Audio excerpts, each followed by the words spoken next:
Mengunjungi kota Solo tidak akan pernah lengkap jika tidak menikmati sajian makanan-makanan khasnya. Di Solo, beragam makanan tradisional dapat ditemukan hampir di setiap sudut kota.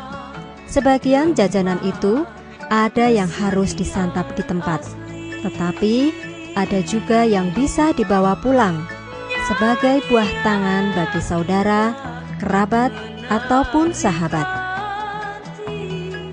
Geladak Langenbogan atau Galabu merupakan tempat yang wajib dikunjungi pertama kali. Pusat kuliner dengan konsep alam terbuka ini terletak di ujung Jalan Slamet Riyadi yang merupakan titik 0 km kota Solo. Hampir seluruh makanan tradisional favorit tersedia di sini. Geladak Langenbogan buka setiap malam mulai jam 5 sore hingga menjelang tengah malam.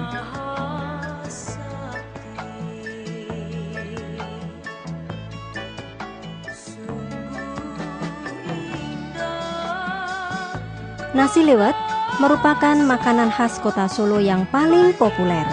Di seantero kota dengan mudah makanan ini dapat dijumpai, terutama di malam hari dan pagi hari.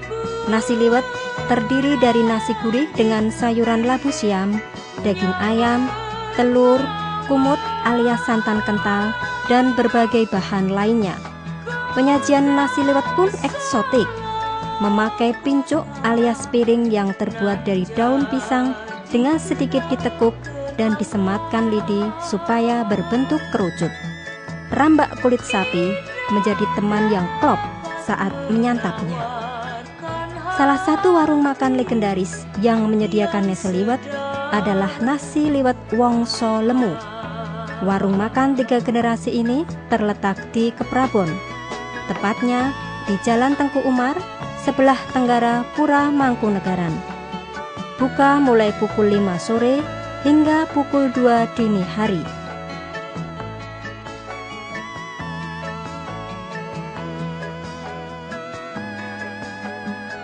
Makanan khas kota Solo lainnya adalah nasi timlo.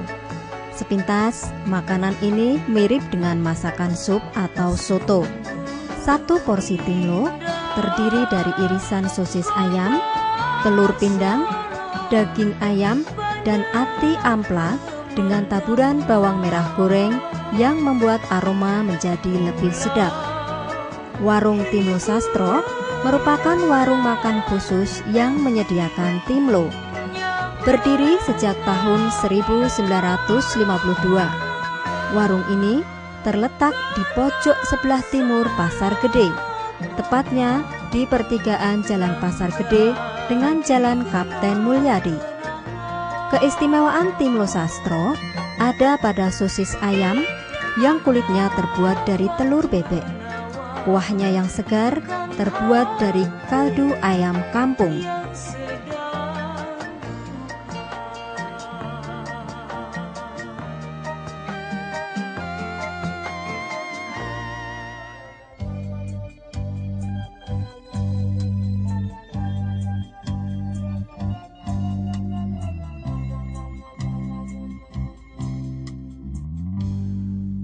Orang Solo memang kreatif, termasuk dalam urusan mengolah bahan makanan.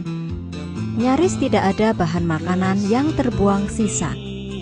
Tulang kambing yang di tempat lain dianggap limbah, oleh wong Solo disulap menjadi makanan yang lezat. Yah, tengkleng namanya. Makanan ini sejenis gulai, namun dengan kuah yang encer karena tidak bersantan. Beragam bumbu rempah terasa merasuk ke dalam tulang yang telah direbus berjam-jam.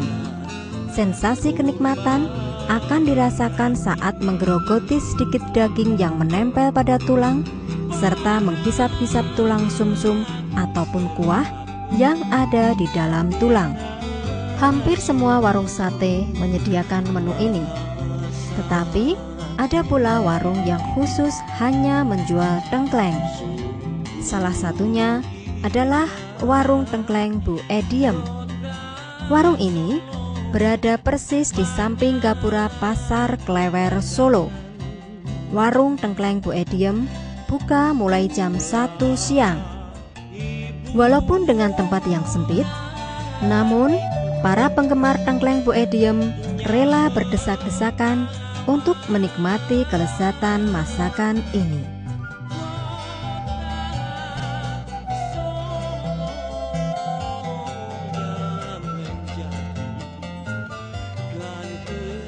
Sebagai salah satu kota tertua di Indonesia, Solo memiliki banyak sejarah persinggungan budaya antar suku hingga lintas benua. Hasil proses akulturasi budaya dapat disaksikan dalam berbagai hal, termasuk kuliner. Salah satunya adalah selat. Selat merupakan masakan adaptasi makanan Eropa yang disesuaikan dengan lidah orang Jawa.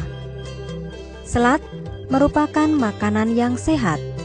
Satu porsi selat biasanya berisikan berbagai ragam sayuran yang segar, telur, dan juga daging sapi. Selat Solo dapat ditemukan di beberapa warung atau rumah makan. Salah satu warung selat paling tersohor di kota Solo adalah Warung Selat Mbak Lis yang berada di Gang Bima 2, Serengan, Solo.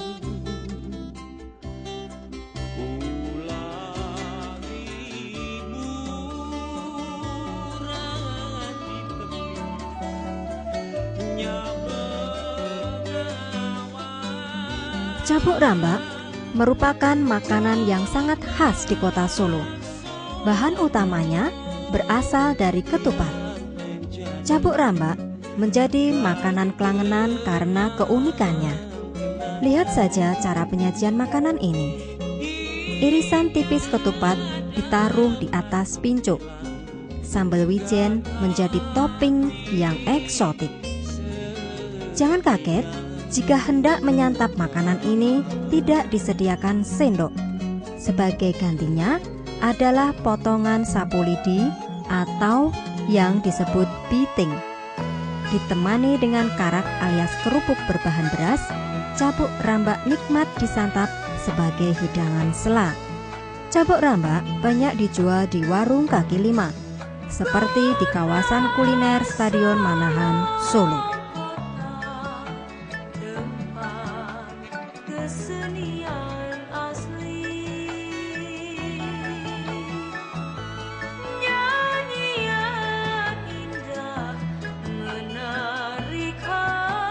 Serabi Solo memang tidak ada duanya. Teksturnya kenyal, tapi lembut dan legit. Nikmat disantap sebagai kudapan menemani waktu senggang Anda. Serabi Solo berbeda dengan serabi di daerah lain yang biasanya disajikan dengan kuah manis. Serabi Solo sudah manis tanpa harus dicelup dengan kuah. Serabi Solo yang paling kondang adalah Serabi Notosuman yang berada di Jalan Muhammad Yamin. Ada beberapa gerai di Jalan Muhammad Yamin yang menyediakan jajanan khas sebagai buah tangan ini. Pembeli di gerai ini dapat menyaksikan sendiri proses pembuatan jajanan yang bahan utamanya dari tepung beras.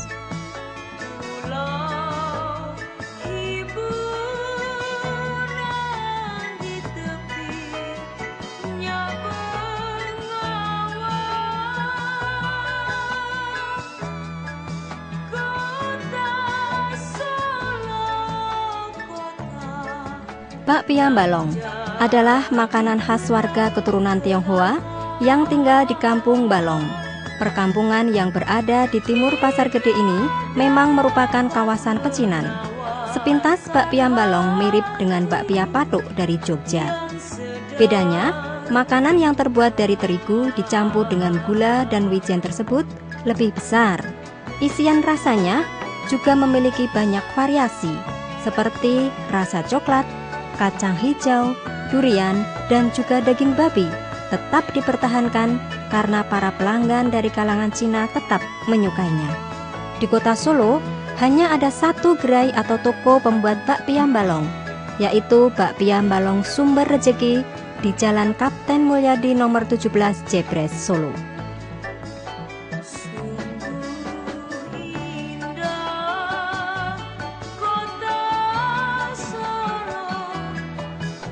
Salah satu oleh-oleh khas sebagai penanda pernah mengunjungi kota Solo adalah varia abon.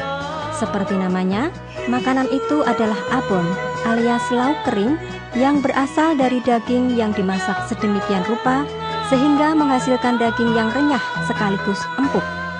Buah tangan varia abon ini hanya bisa ditemukan di kedai pangan varia yang berada di kawasan bisnis Jalan Coyudan. Ada dua jenis abon yang terkenal, yakni abon sapi dan abon ayam. Masing-masing memiliki dua pilihan rasa, yakni rasa gurih manis dan rasa pedas. Varia abon terbuat dari bahan pilihan. Untuk abon sapi misalnya, daging yang dipilih adalah daging paha sapi, terutama bagian belakang, karena serat yang panjang-panjang dan serabutnya teratur. Dagingnya juga daging sapi lokal, yang tentu saja sangat fresh, karena diambil dari tempat penjagalan. Semuanya daging tulen, tanpa ada campuran lain. Tak heran jika abon sapi dari kedai pangan varia ini tidak kepiur, karena serat daging yang terkadang saling memilin. Abon dari varia abon istimewa, karena digoreng dengan minyak barko yang berasal dari kopra, bukan minyak goreng yang diolah dari kelapa sawit. Abon dengan rasa manis juga menggunakan gula pilihan. Tak heran jika orang yang ke Solo menjadikan varia abon sebagai salah satu pilihan oleh-oleh.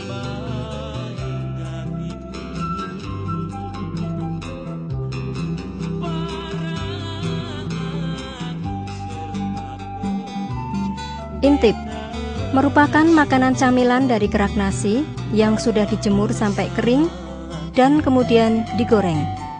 Jajanan ini hanya bisa ditemui di Solo. Bentuknya seperti dasar periuk, bulat. Memiliki beberapa pilihan rasa. Rasa manis karena ada taburan kenco alias gula Jawa cair, atau rasa asin bercampur gurih. Jajanan intip pas buat oleh-oleh yang menandakan seseorang baru saja mengunjungi kota Solo.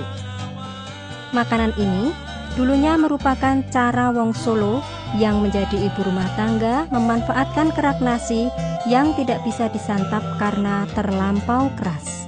Nasi yang dimasak secara tradisional dengan menggunakan periuk atau kendil biasanya meninggalkan kerak.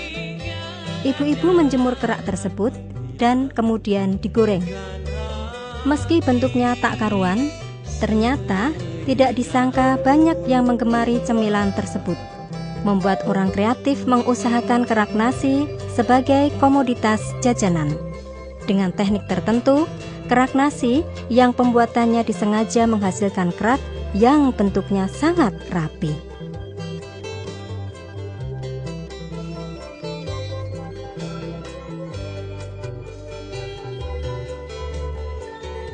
Sekilas, tak ada yang istimewa dari makanan yang satu ini. Bentuknya kotak tipis, layaknya kerupuk yang memberi kesan renyah. Karak memiliki banyak penggemar. Kerupuk yang terbuat dari beras ini tak hanya digemari di lingkup lokal, tetapi juga nasional. Proses produksi karak tergolong cukup panjang. Proses produksi dimulai dengan menanak nasi sebagai bahan dasarnya. Selanjutnya, bahan ini ditumbuk, diberi bumbu, dan dicetak sebelum diiris menjadi bentuk pipih. Setelah diiris tipis, karak mentah ini harus dijemur sebelum digoreng. Di tempat produksi karak Pak Hartono, Kampung Beratan Solo, sehari bisa memproduksi karak sampai 85 kg beras. Tak sedikit orang yang menjadikan karak mentah sebagai buah tangan dan sebagai bukti bahwa pernah datang ke kota Solo.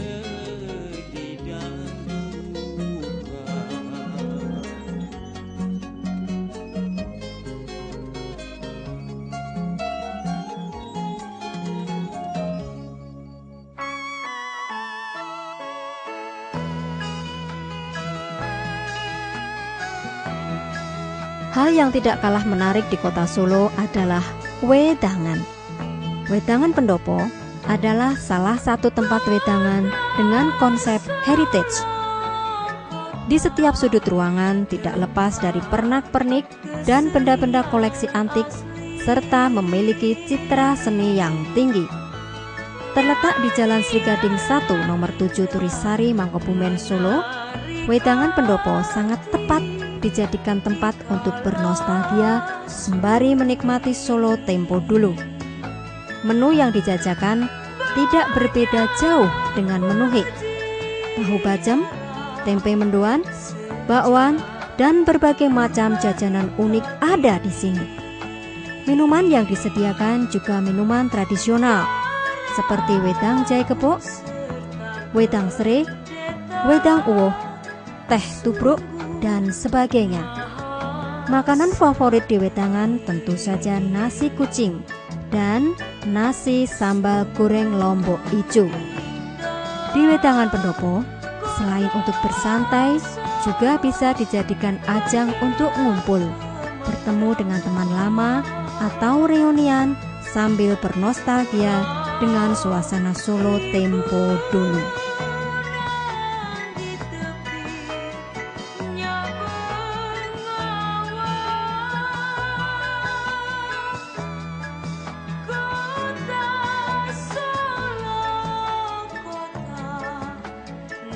Bagaimana? Anda penasaran? Silakan datang ke kota Solo, nikmati beragam kuliner khas Solo dengan berbagai rasa dan sensasi kelezatan yang akan memanjakan lidah Anda.